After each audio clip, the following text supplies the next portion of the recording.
दोस्तों, पिछले 11 साल में ज़्यादातर समय मैंने सुना पीएम मोदी का सीना 56 इंच का है, लेकिन उनकी 56 इंच का सीना अब लगता है अमेरिका के राष्ट्रपति डोनाल्ड ट्रंप नापने लगे हैं।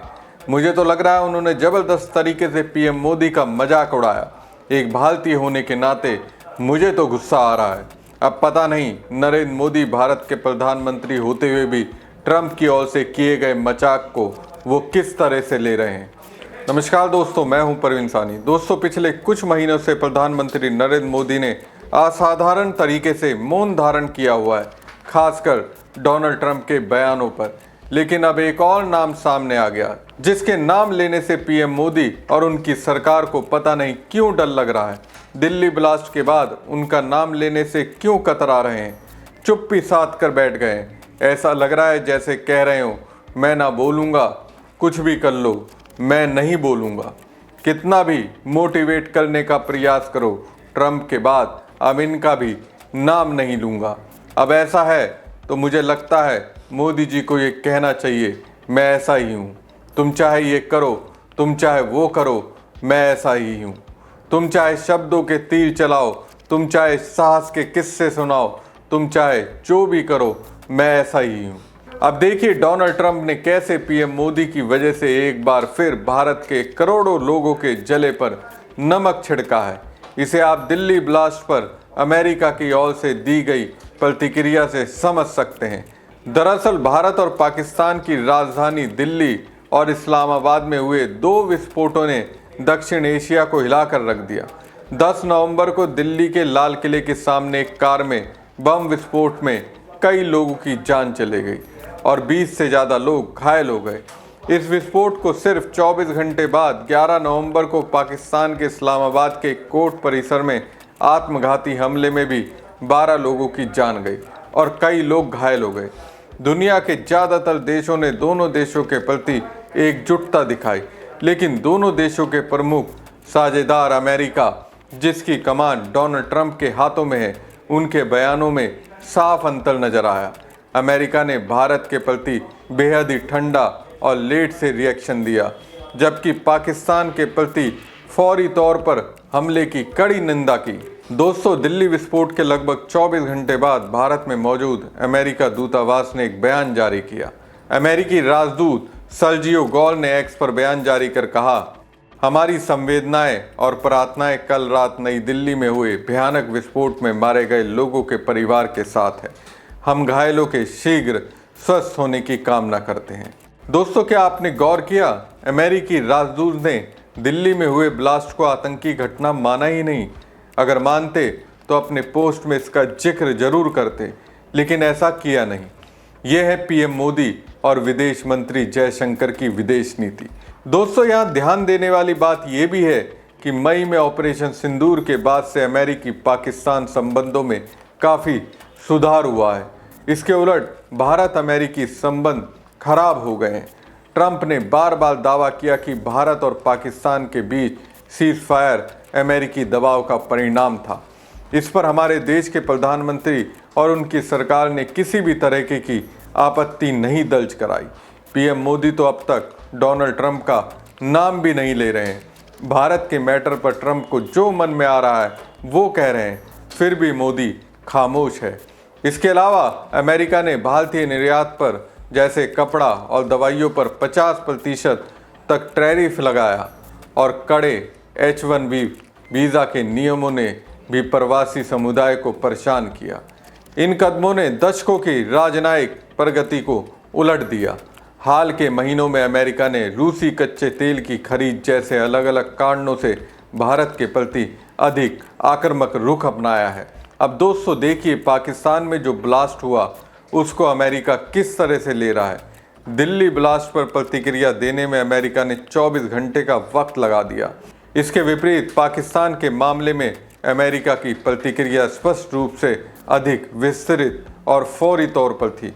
अमेरिकी दूतावास के एक्स हैंडल पर पोस्ट किया गया, आतंकवाद के खिलाफ संघर्ष में संयुक्त राज्य अमेरिका पाकिस्तान के साथ एकजुटता से खड़ा है।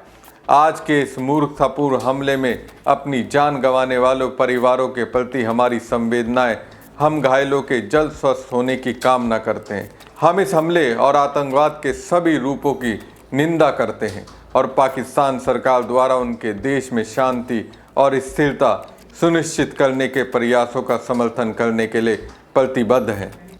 दोस्तों, दोनों पर अमेरिकी दूतावासों के एक्स में अंतर ने कई सवाल खड़े कर दिए हैं। कई भारतीयों ने अमेरिका पर पाकिस्तान के प्रति पक्षपात का आरोप लगाया, लेकिन मोदी खामोश हैं।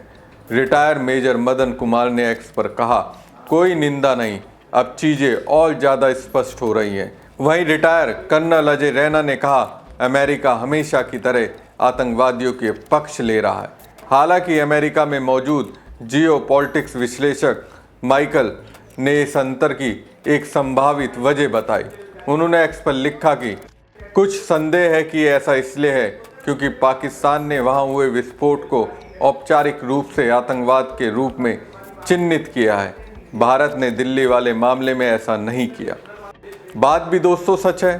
दिल्ली बम धमाकों के 50 घंटे बाद मोदी सरकार ने आखिर स्वीकार किया कि ये एक आतंकवादी हमला था, लेकिन हैरत की बात यह है, पाकिस्तान का जिक्र नहीं किया। दिल्ली बम ब्लास्ट के 50 घंटे बाद आखिरकार सरकार ने यह माना कि एक आतंकी हमला था।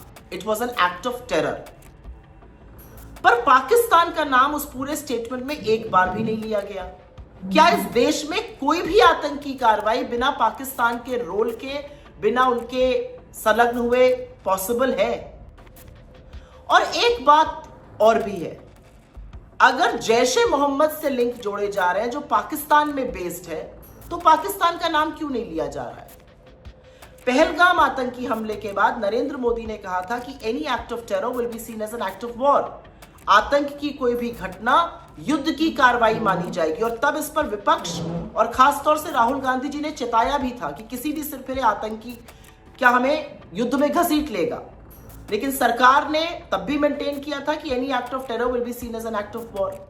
तो आज सरकार का जो रोल है, जो रवैया है, वो बिल्कुल इसके विपरीत क्यों है? दिल्ली बम ब्लास्ट को आतंकी हमला घोषित करने में 50 घंटे लग गए, पाकिस्तान का नाम नहीं लिया जा रहा है, जबकि सूत्र ये कह रहे हैं कि जैश-ए मोहम्मद से इसके तार जुड़े हुए हैं। तो बहुत सारे सवाल खड़े हो रहे हैं। और सवाल सबसे बड़ा यह है कि क्या पहलगाम आतंकी हमले के बाद नरेंद्र मोदी ने अपने बड़बोलेपन में इस देश की सुरक्षा के साथ खिलवाड़ किया था? Did he put deterrence on its head? और क्या आज वो अपनी बयानबाजी के चक्रव्यूह में खुद फंस गए हैं? और एक सबसे बड़ा सवाल और भी है कि आतंकी हमला यह था तो इंटेलिजेंस फेलियर बार बार क्यों हो रहा है? आईबी क्या कर रही है? दिल्ली पुलिस क्या कर रही थी? अमित शाह क्या कर रहे थे? और इतनी विफलताओं के बाद वो अपने पद पर, कुर्सी से क्यों चिपके हुए हैं? जितना भी कह लीजिए, एक बात शीशे की तरह साफ है कि यह देश सुरक्षित हाथों में तो बिल्कुल नहीं है। और यह देश बहुत सारे जवाब चाहता है जो सरकार दे नहीं रही है। वाजिब सी बात है, क्या पाकिस्तान के बिना भारत में कोई आतंकवादी हमला हो सकता है? वैसे सुप्रिया श्रीनेत ने एक वाजिब बात कही कि पहलगाम आतंकी हमले के बाद मोदी सरकार ने कहा था कि किसी भी आतंकवादी हमले को युद्ध की कार्रवाई माना जाएगा। पाकिस्तान में मौजूद जैश-ए मोहम्मद से जुड़े होने का हवाला दिए जाने के बावजूद सरकार की अब तक की प्रतिक्रिया इस वादे के बिल्कुल विपरीत है। क्या मोदी जी दिल्ली ब्लास्ट का हिसाब पाकिस्तान से लेंगे? बहरहाल अमेरिका ने भारत के जले पर नमक छिड़क कर पाकिस्तान को मरहम लगाया। उसके लिए मुझे तो खुद पीएम मोदी, विदेश मंत्री जयशंकर और उनकी सरकार ही जिम्मेदार दिखती है।